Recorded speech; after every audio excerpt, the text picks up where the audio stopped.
Here is the beautiful May tree.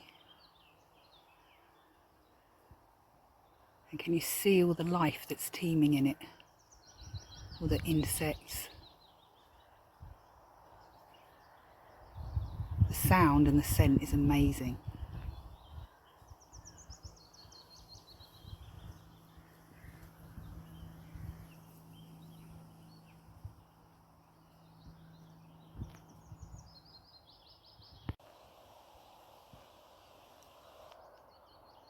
There is nothing better on a warm early summer's morning than to be out foraging the hawthorn blossom.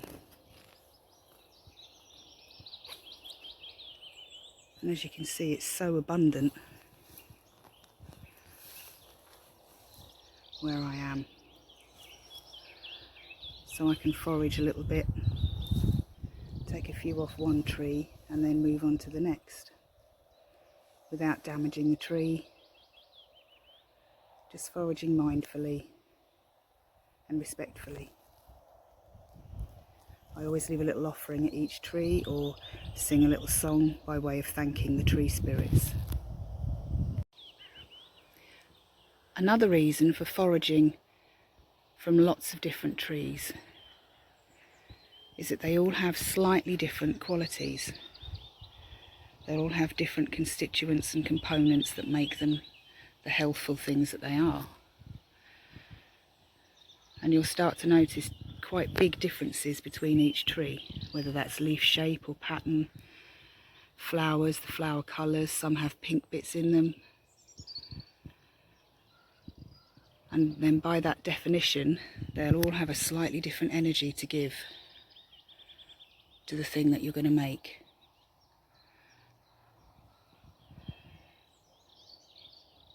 And so something that I like to leave by way as a gift is the hawthorn flower essence that I made with the hawthorn from my garden. And I'll just leave a few drops on some of the leaves just to give back some of the energy that I've taken from the plant. So just on this little stretch alone, there were 6 hawthorn trees just on this little path that I've walked up.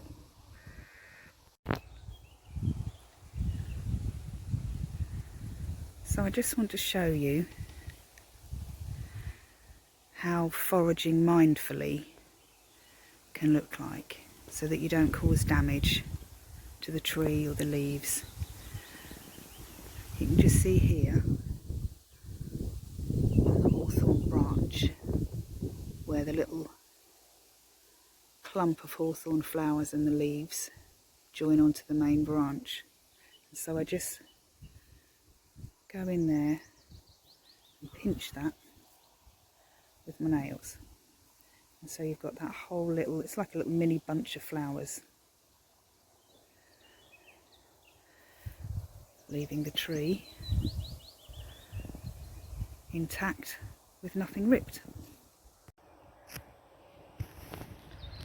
I only came out for a quick forage for some hawthorn, but as you can see, the hedgerows are so abundant at the moment. I've got more than that. We've got the hawthorn, there's some dandelions. That little purple flower is ground ivy and is really good for respiratory illnesses. And then all this stuff is what they call jack by the hedge, or hedge mustard, or garlic mustard, and it's a really pungent, flavourful, garlicky herb. And it's quite invasive, it's considered invasive here, so this is the one time that you can just harvest away and take what you like. So I'm using this in my stew for later on, and I will be drying out the ground ivy to keep throughout the winter.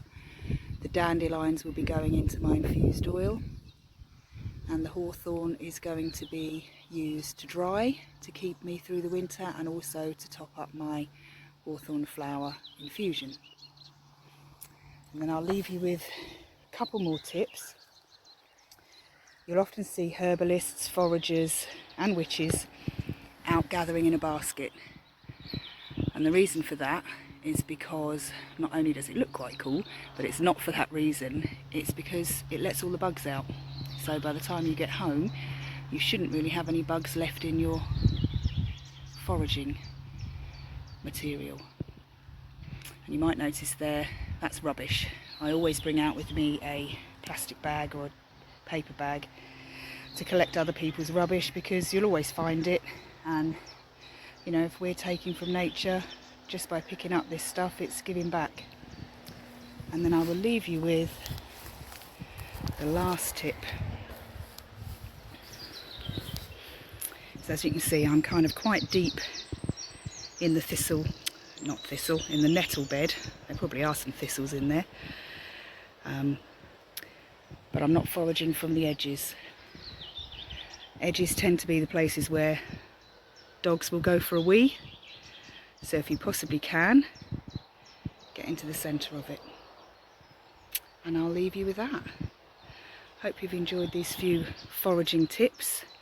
And if you have, please like and subscribe on my channel, and I will see you next time. Thank you. Bye.